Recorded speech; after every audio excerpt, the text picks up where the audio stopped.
Welcome to Let's Be Well Together podcast. We're your wellness check-in team. We talk about different categories of wellness and seeking balance between them. It all stems from my book, Accidentally Well. And there's overview info on our website, letsbewelltogether.com. This is episode 20. It's another week of Let's Be Well Together podcast, and I'm here with Sammy. And Sammy, we often talk about my quote list. Definitely. But here's a quote that didn't come from my list. Yeah. It came from a social media post on at Mind Body Green. And the quote is attributed to Kross, PhD, a psychologist, who says, "It's much easier for us to give advice to other people than to ourselves." And I'm guessing that quote is probably could be attributed to like a million people. Yes, definitely. I read that and I was like, 100%. I can feel that. And I say that all the time because I'm someone who my friends come to for advice, I feel, and they kind of come for that support and comfort. And I feel like I'm pretty good at giving advice and, analyzing the situation and kind of seeing where the issues are coming from and maybe what we can do to move forward. But when it comes to myself, I can give people this advice, but I should also be taking my own advice. And that is way harder said than done. Yeah, and I'm not saying you're a hypocrite, but the problem here too is because no, not for that reason, for a different reason, because I'm assuming that you're giving advice when your friends ask for advice as opposed to you giving unsolicited advice. Oh yeah, definitely. And what's interesting, like what can be a hypocrisy is you really shouldn't be giving other people advice unless they ask for it. Yeah, definitely. And then you can share your thoughts. Yeah. But you really should be giving yourself advice. So you're doing the opposite. And a lot of people do the opposite. They don't give themselves the advice. They don't work through the self-analysis, the self-awareness objectively themselves. Yeah. But they're happy to do it on other people when they don't even ask. Yeah. And something else I've heard is that the advice you give is the advice you need. So sometimes that's what I've heard. Could be wrong. No, but it's it interesting. Makes sense in my head. Like that if you're giving advice and you've clearly thought about this issue and you maybe have had some things come up in the past or in the present that is making you feel this way and you're telling someone else when really you're kind of subconsciously telling yourself the same thing. But do you listen to yourself? Yeah, and we're still working on that one. Yeah. True. At least you're working on it. Yeah. At least we're working on it because it's just so easy not to think about it. It is. It's really easy. And it's almost like you need a friend that's going to kind of be in the same thinking patterns as you, I guess, and give you the advice that you would kind of give yourself too, almost. I find that helps. I wonder why. Like, do you have any sense? I mean, we're just brainstorming, but why would it be easier to give other people advice than to give ourselves advice? I feel like for me and maybe for others, like it's way easier to think of how other people could fix themselves than looking at the negativity about you and how you need to be better and how you need to fix yourself. Like, I feel like that comes from a lot of self-reflection on how you can change. And people don't want to think that they're wrong or that they need to change or they need to do something different, right? So yeah, for me, it reminds me, if we go way back to one of our earlier episodes, we talked about masks. Right. And at the time, both of us were talking about the fact that sometimes we don't even see the mask. So a lot of times it's not even a conscious decision where I'm like, I'm not going to get advice for myself. You don't know you need advice. But secondly, and I think this is where I fall in, I don't want to look behind the mask. Yeah, it's scary. It's easy to do it for you.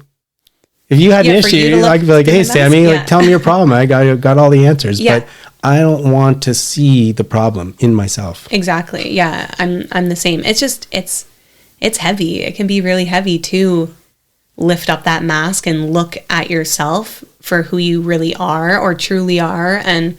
Which you have to do before you can give advice. Exactly. Yeah. It's difficult.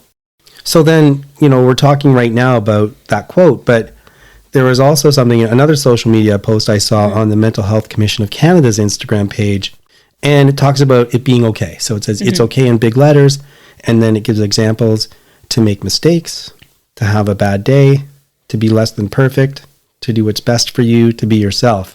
And I think what, in part, we're talking about, the reason why we don't give advice to ourselves kind of connects with those first three.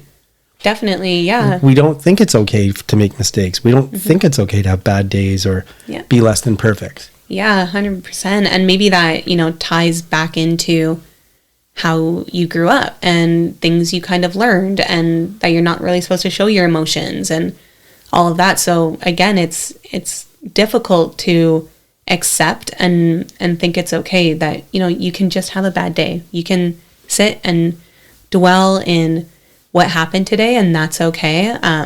And maybe at that point you need to reach out to someone to help you sometimes, and talk you through it. Or it might be a friend, but I guess if the issue is that you need to give yourself advice, big surprise, on our show we come back to self-awareness. Definitely.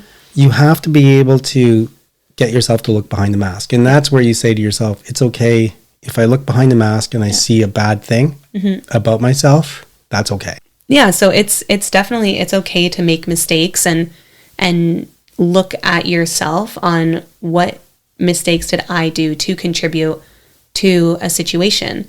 And I think that's really important when you're giving yourself your own advice. You have to acknowledge what you did.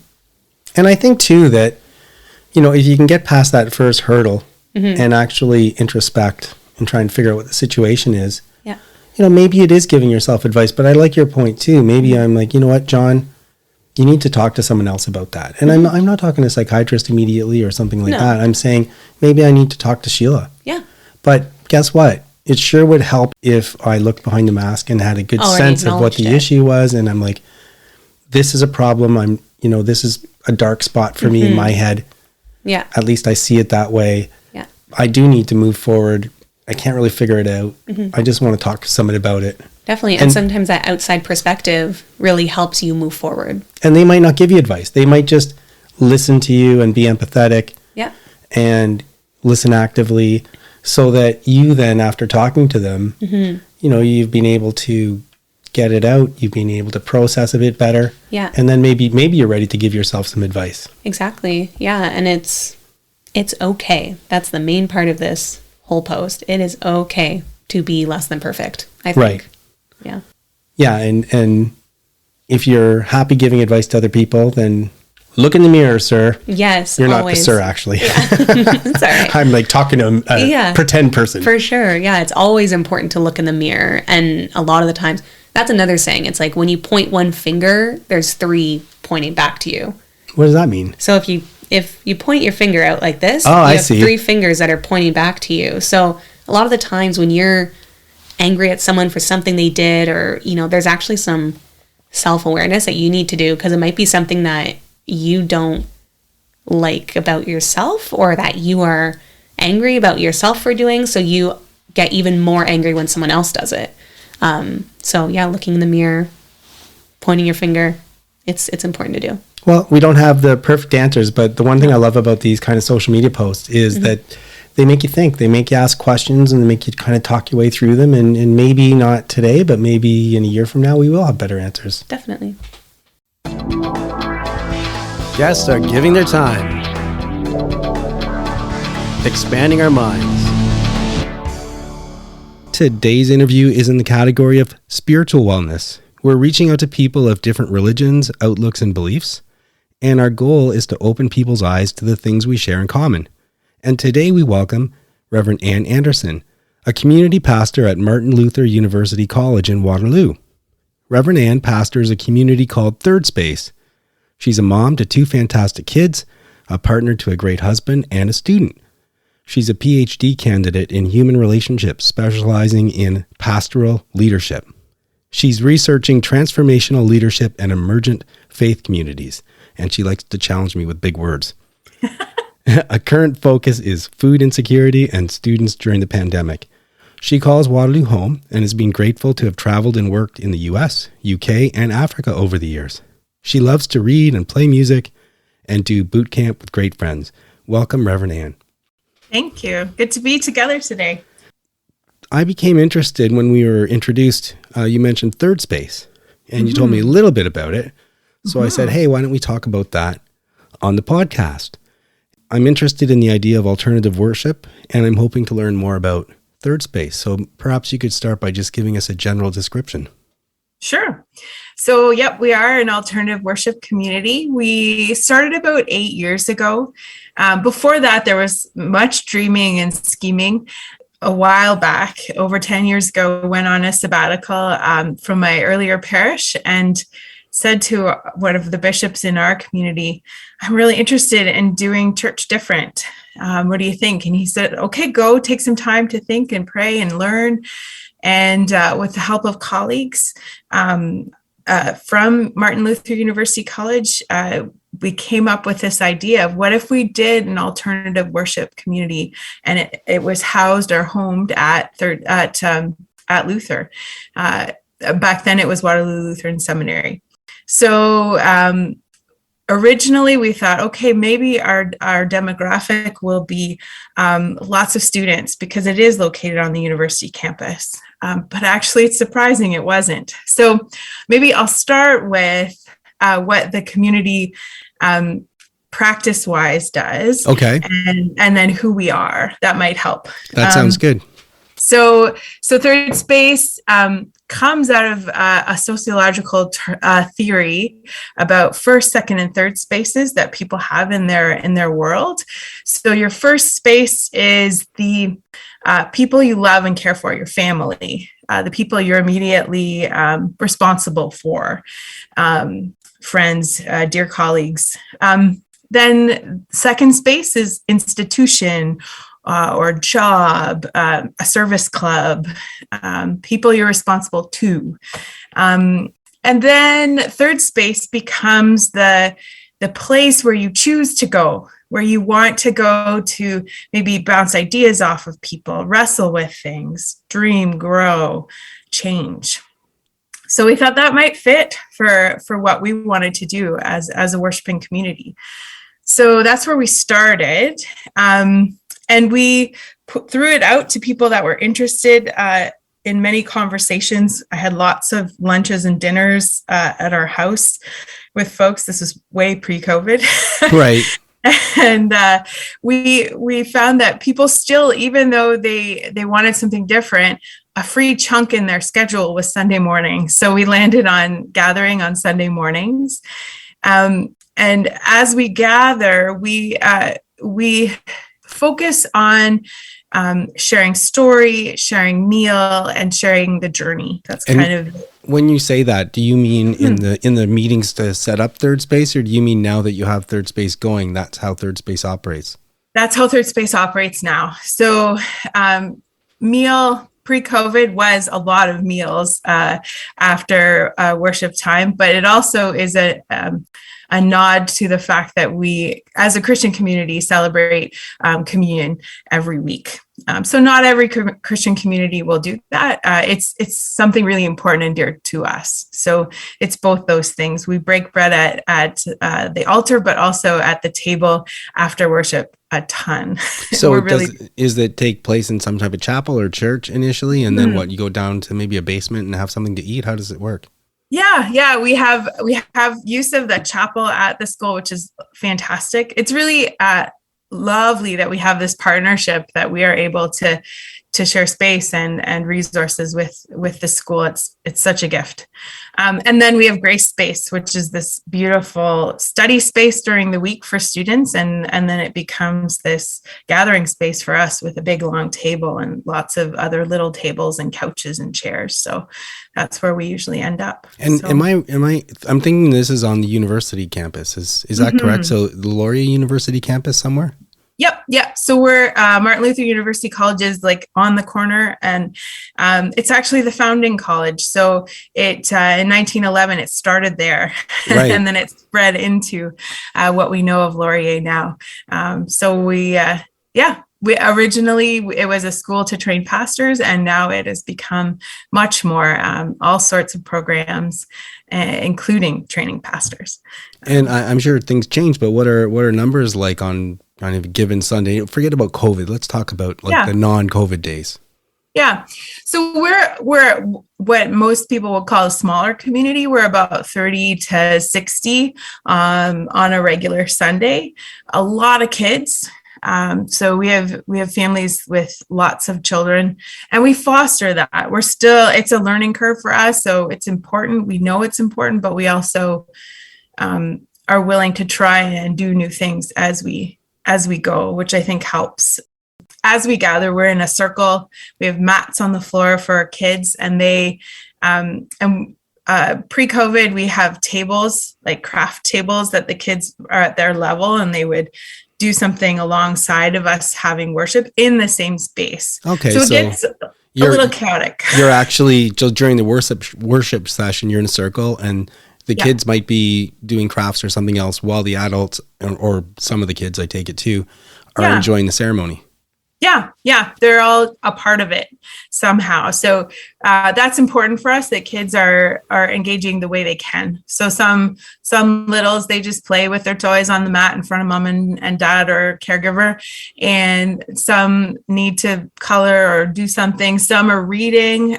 Some, because we another part of our community is that instead of a traditional sermon, I do a dialogical sermon. So I ask questions, and then I ask people to talk to each other. So rather than me preaching at the community, I find it really important for us to share the word together and learn and benefit from each other. So we would hear the gospel, the text for the day, and then have some prepare some quotes and some questions, and then ask people to share in small groups.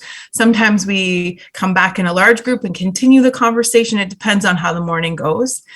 I think that Gary, the plumber, has just as much to engage with the text as MDiv student or house mom. People have so many ways in to connect, and we benefit from each other when we hear each other. And are there parts where you might do some singing together, some praying together? Mm-hmm, yeah. So we have, we're really lucky to have the community music program at Laurier on campus. So this year we have a little team of students that bring music. And so they lead us in a few songs along the way. We hear scripture. We pray together around concerns for the world, our community, those in need. We have the conversation in sermon. And sometimes there's different traditions along the way. Like we might have the Advent wreath lit for Advent, or we might have a baptism, or we might have those traditional elements of a Christian worship still come and are a part of who we are. And I think you said too that it's a varied group. So, lots of different types of people. Can you tell me a little bit about the different kind of people who attend? Yeah. So, like I said before, I thought, we'll have tons of students. That'll be our main population, but it certainly hasn't unfolded necessarily that way. There is a cycle, like every 4 years, and every year new students leave and new students come. But we have many families we've had like 6 babies born over COVID time. And so they are growing. We have seniors in the community that have found home. We have artists. We have one surprising element for me along the way is folks who are neurodivergent. So people who maybe they find themselves on the spectrum, autistic or Asperger's or somewhere along that way. They find a smaller community like this where there is a little more freedom and more voice, a really helpful space. So that's a surprising element for me. I'm so grateful for it. And definitely we're an affirming community. So we have plenty of folks who maybe didn't find the same welcome they hope for in a faith community that they've grown up in, or they've tried other spaces and it hasn't felt affirming around their sexuality. And that's just something we are affirming. So you're talking about people with different sexualities, different genders. Yeah. And we're learning, like we did a renaming rite for one of our folks. They were transitioning. And so it was really important for them to say, this is my community and I want you to know who I am in this new way. And I want to be affirmed. And I want to know that that you're walking with me. And we certainly wanted to affirm that and encourage them and remind them that they're loved by God as they are in all their in their wholeness. So. Well, that's amazing, and it sounds like a very vibrant group, and it sounds probably there's a lot of good interchange at your sessions. Yeah, it's great conversation. Sometimes it's a little echoey. There's lots of folks, but I love it. The life is good. And if you do have someone perhaps on the spectrum, do they maybe participate in a different way? Maybe they watch. How does that work? Yeah, it's a really good question. What we tend to do is listen. So just be asking lots of questions and what's helpful for you. One of our young women who came and said, you know what, I need to wear earplugs because that is more comfortable for me. But you need to know it's not because I'm upset or offended, or I might move to a different part of the circle when the guitar is playing or if there's a loud kid. Right. And so we just live with that. It kind of makes it a wider community when people are able to say, this is what I need to be able to participate with everyone else. So.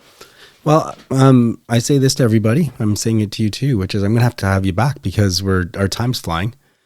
And so I've got to turn now. Thanks very much for giving us that introduction to Third Space, and we'll continue this again. But in the meantime, our show is about multiple categories of wellness and how we're all trying to get balance between those categories, but none of us have enough time in the day to always be balanced everywhere. So the question we ask every guest is, are you currently neglecting an area of wellness? And if so, can you think of even one activity you can do to try and foster wellness in that area? I think probably one would be artistic. I love that you have the wheel lit up and I can look at it. Artistic for me, I use my brain and my heart and relational a lot, but I'm not as creative, and I love to be creative. So I think that's an area that I long to explore more. It's been interesting hearing from people. Sammy, the co-host, and a few guests have talked about, even if you're not good at art, just by the mere process of doing art, you can not only enjoy it in itself, but it helps you sometimes work through issues somehow. So that's something I want to start experimenting with as well. So I'm glad you mentioned that. Yeah, thank you. Well, thank you very much for joining us today. We've learned a lot and we appreciate your time. Great. Thank you.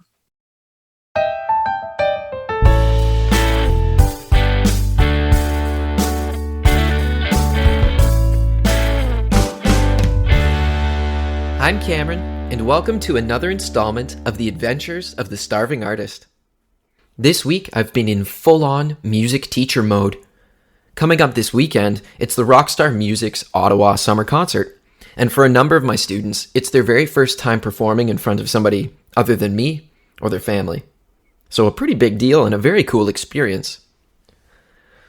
I remember one of my first performances, actually a number of my earliest ones. I would get so nervous and overcome with stage fright that my knees would actually knock together and my voice would shake uncontrollably, and it was just...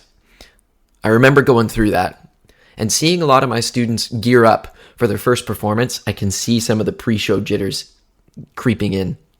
So a lot of our lessons this week have been focused on alleviating that sort of nervousness and the tension, but also some tricks you can use to help navigate that. It's been pretty cool to see some of these kids transcend and overcome this stage fright thing. I'm sure that on the day of, there will be a little more nervousness, and that's totally cool.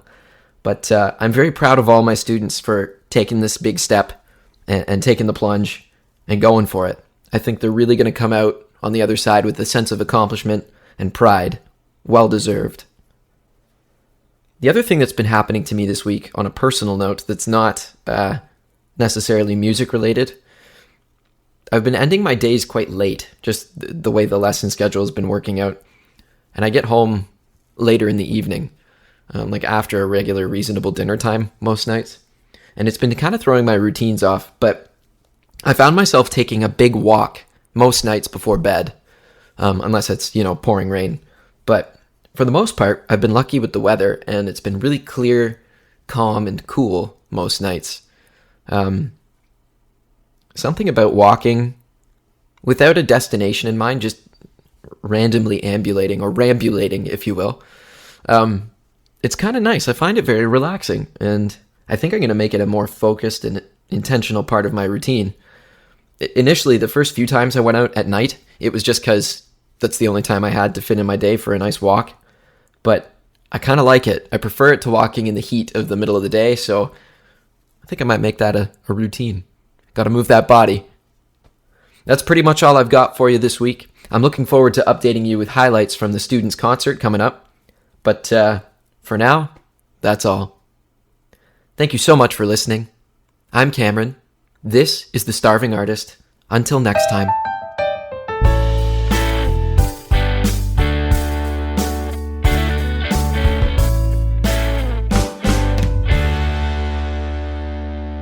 If you like what we're doing and enjoy the show, please spread the word about us. Connect with us on social media. Follow our Instagram account. It's at lets.be.well.together. Please also subscribe to us and rate us on your favorite podcast platform. Move that body like we're meant to do.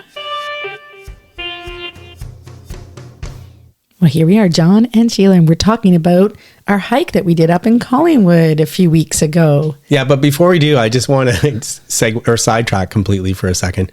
When Sheila and I do these sessions, we often do multiple sessions in a row, like maybe 2 or 3 flip sides and then move that body.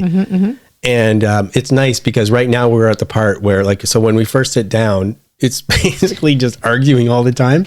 And I have to keep I stop hitting record, and she was like, you didn't have to do that. And because I'm really kind of fussy about how things go. Yeah, and then I don't know why, but so then he relaxes a little bit, and then we can say whatever we want. So then she's like, you're being an ass.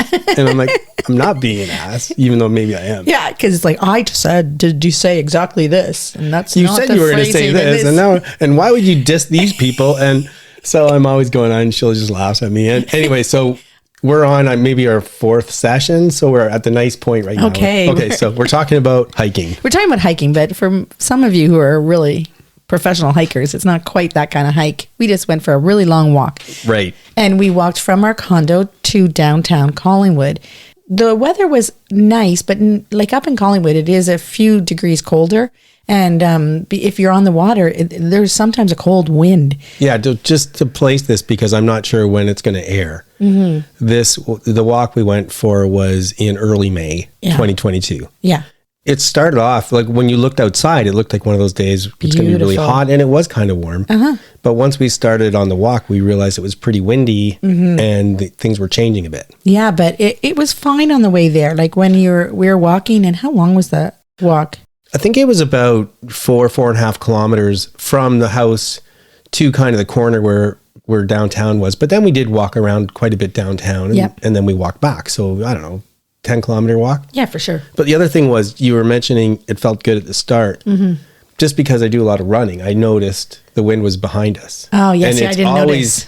So it's not fair, because when the wind's against you, it's like, oh my God, I'm struggling. But when the wind's with you, it is helping you to a degree, but it doesn't feel like it helps you as much as it hurts you when you're against it. Exactly. I agree with you. So I didn't even notice that the wind was at our back, and it was nice. And it was a beautiful walk. Beautiful walk. We get downtown, and we did a little shopping, and then we went for lunch. Can I stop you before downtown? Yeah. And Sheila said, hey, let's take this path off to the side instead of walking the street. So we found this path, and it worked its way down to the water. We saw some amazing birds in the water. It was just so cool. Some loons or like herons. Herons, yeah. Beautiful. A bunch of ducks at one spot. And the weather was nice. Yeah. People biking and relaxed. Yeah, it was pretty. So I interrupted you, though. We're downtown. Anyways, we're downtown. We went shopping and we had lunch. It was great. But when we were having lunch, I was noticing when the door was open, because it wasn't a very big restaurant, that it was cold. I felt this breeze, and I was like, oh. I didn't really notice it. No. And I was like, I don't remember. Like, is it getting colder out? I don't know what's going on. Like, because we got to walk home. Although I do remember when we were walking around before, so we were doing a little window shopping and shopping. And we were on the side of the street where, because of the way the sun was, there was a shadow about 4 or 5 feet from the buildings, and then sun. And you guys kept going into the sun. Yeah, because it was cold in the shade. Yeah. So maybe that was an inkling. So we didn't. So here we are, ready to go back, and we didn't bring like coats or hats or mitts or anything. And it's May. It's May. Yeah, it's May. But anyways, like, along the water, it was freezing, and the wind just hit us. And my sister and her husband had shorts and a t-shirt. That's it. And my sister, she brought like a hoodie and a hat, and she had like 3 layers on, and she was still cold. But like, poor him. I felt so sorry for him. But we're not trying to diss hiking, but the point is, in part, that it's really interesting. Like, a lot of different things can happen on a long hike. Yes. So we had the beautiful relaxing phase. And then there was a certain period, and I made the mistake, like now in retrospect, it was a mistake, because I knew I'd been on this walking path before these guys. And so I said, it was really windy and it was really cold. And I said, don't worry, in a little while, we're going to get to an area where it might break the wind, because I knew there were trees beside the path coming from the direction of the wind. Okay, well, for me, what I mean by a little while is, 1.5 kilometers, which when you're walking is, at least 10 minutes or more. 15 minutes, yeah. But what those guys thought was, where's this damn place where the wind stops? Where's the protection? And not only that, a lot of leaves aren't on the trees and stuff, so it wasn't quite as protected as we were hoping. We said, okay, so how are you doing? Are you okay? And he goes, well, if we move a little faster. But at that point, we were tired too, right? Because we just ate, and it's like moving faster. We had to like almost run. You endure this stuff. And when it's all said and done, we look back on it as a wonderful walk. Yeah, it was a wonderful walk. And it was mostly fun. We did have a nap when we got home. It was, not me, everyone else. Everyone but John. It was a wonderful walk, and there were some tough spots. And who knows, maybe that's one of the reasons why when you look back, you're like, yeah, I got through that. Exactly. It was great. We got through that. But hiking is just so much fun. And it's not even technically hiking, but it's always great to go. If you're going to go somewhere, say, hey, why don't we walk instead? Yeah. Yeah, we didn't have to be anywhere or any time limit, so we just enjoyed our walk. There's a thought. Popped up while running. I was thinking about a theme I've been coming back to fairly regularly, which is making informed choices when we're forced into decisions between activities in different areas of wellness. There not being enough time in the day for us to do all the activities to be always enhancing all areas. So we have to pick and choose. As I've said, the problem for me in my life was that I was letting these things happen without making informed choices. I was essentially playing a game of whack-a-mole. I think everyone knows what that is. It's that arcade game where a little head pops up and you use your hammer and knock it down, and then somewhere else a head pops up somewhere else and you knock it down. And that's how I was dealing with things like anxiety or work issues or whatever it happened to be. And there was always a head popping up that kept me from exercising, kept me from getting in touch with physicality. And that created a very large problem for me ultimately. So that's why I keep coming back to this concept of please try and think about what categories of wellness are important to you, then figure out what activities will enhance it, and then start prioritizing. Which ones should you be doing now? Which ones can you put off for a couple of weeks? Which might you have to put off longer, knowing you'll come to them eventually. And in that context, I was thinking today about how that reminds me of something that comes up in my job as a litigation lawyer, which is that unknown causes a lot of stress. The unknown creates a lot of anxiety for people. I think that applies when it comes to wellness too. So what I didn't notice was, because I was ignoring some aspects and not appreciating that they were tied to wellness, then I wasn't informed. So I wasn't making informed choices. I was feeling stress in the back of my mind, and I could never put my finger on why that was. Whereas if I realized, okay, well, there's something you should be doing and you're not doing, but hey, I can schedule that 2 weeks from now, or I'll probably get a chance for 3 weeks from now, I don't think that stress would have built up as much. So the analogy in the litigation world is a lot of people who get tied up in litigation, they don't understand the process. There's a lot of rules, how you put evidence forward, or timing. How long does it take before you get to trial? What's a pretrial conference? What's a mediation? Do I have to go? There's all these questions, how do you prove this and how do you prove that? I read the contract one way. they read it another way. And forgetting about any specific issue that's arising in any specific lawsuit, the stressor that's building up problems for the person a lot of times is just, can you just please explain to me how this works? That is a really good de-stressor.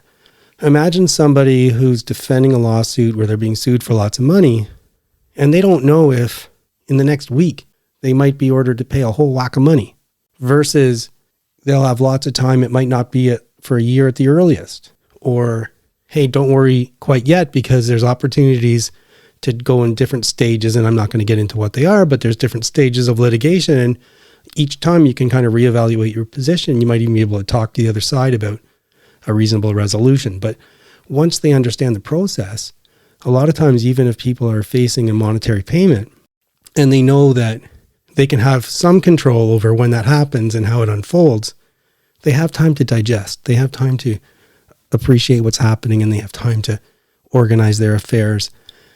And the stress is a lot less. Whereas, you might have a situation where you have a good case. Maybe you're a plaintiff with a good case, a very strong case, but you're really stressed out because you just don't understand that based on the documents that you have and the proof that you have, there's a very strong chance that you'll either get a settlement or a payment later. Again, it's a bit of an analogy, but the point is unknown is a real stressor. So to the extent that we can remove the unknown, then that helps to alleviate stress. And when it comes to wellness, the approach I'm trying to take right now is to try and reduce the unknown by trying to focus in on what my categories of wellness are, the activities that enhance wellness in those categories, and making sure I'm being able to get to those activities. If not now, I know when. Yeah. Just let me say, flip side of the coin. Welcome to A Flip Side. And today we're going to discuss something that we plan to come back to in different topics, different kind of contexts.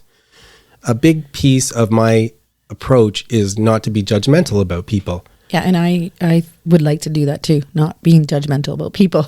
To me, it's a really important component of wellness because actually Sammy put it well once when we were talking about nirvana. I hadn't really thought of it that way, but when she made the point, I liked it, which was, if you think about balance, each one of us trying to achieve balance in the moment and then the next, and then over the course of the lifetime, of course, everyone's going to recognize immediately that that's going to look different for each of us. Yeah. But if someone says, if we're striving for nirvana, for whatever reason, a lot of us think of that as being some spot that's the same for all of us. Mm-hmm.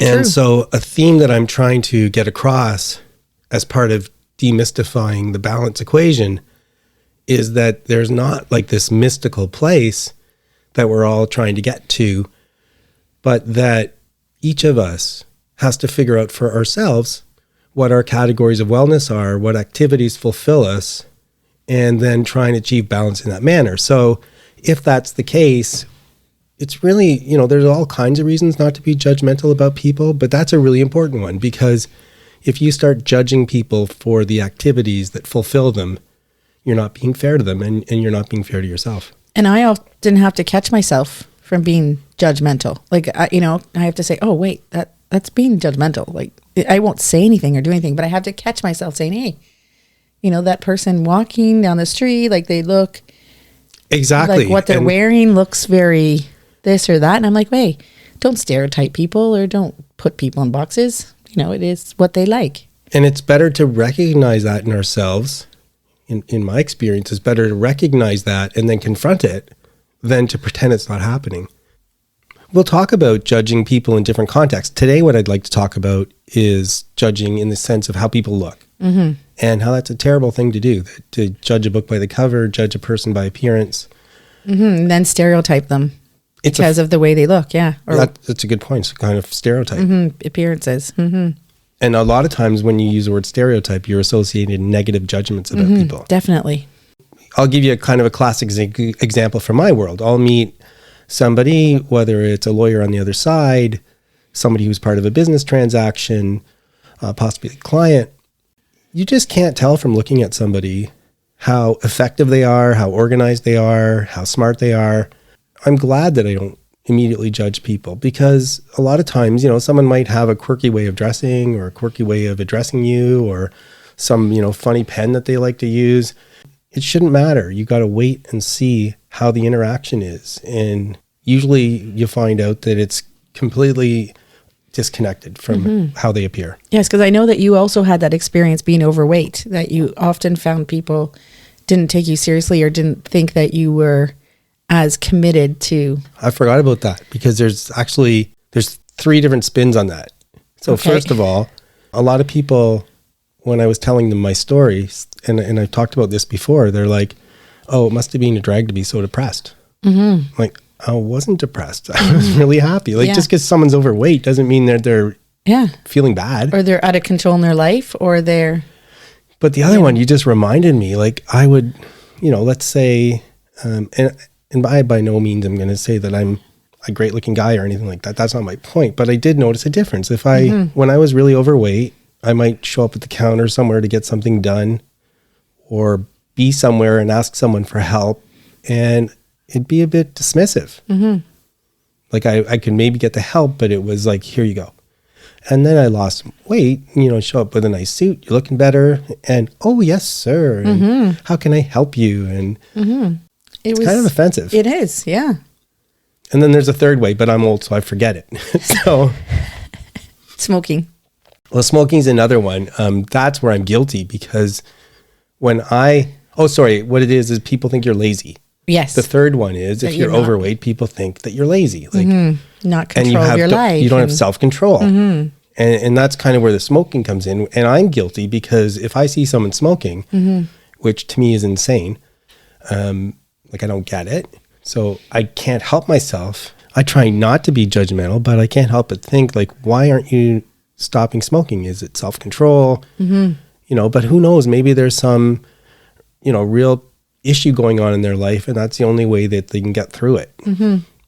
Everyone has, Like I find when I'm seeing people walking down the street wearing clothes that are different, wearing things that you're like, like you're just judging them by what they're wearing, and then I realize, hey, you don't know a person just because of the way they're dressed. And that reminds me of our discussions about gender issues too, for example. So if you see, for example, a man wearing clothes that would normally be associated with a woman, like a skirt, you don't know anything about that person's feeling of self and gender. You don't know anything about that person's sexual preference. You don't know anything about that person at all. Yeah. Other than they're wearing a skirt. Exactly. And so I've really learned a lot from that show and decided not to judge people. It's just appreciate, that's a great way to express yourself.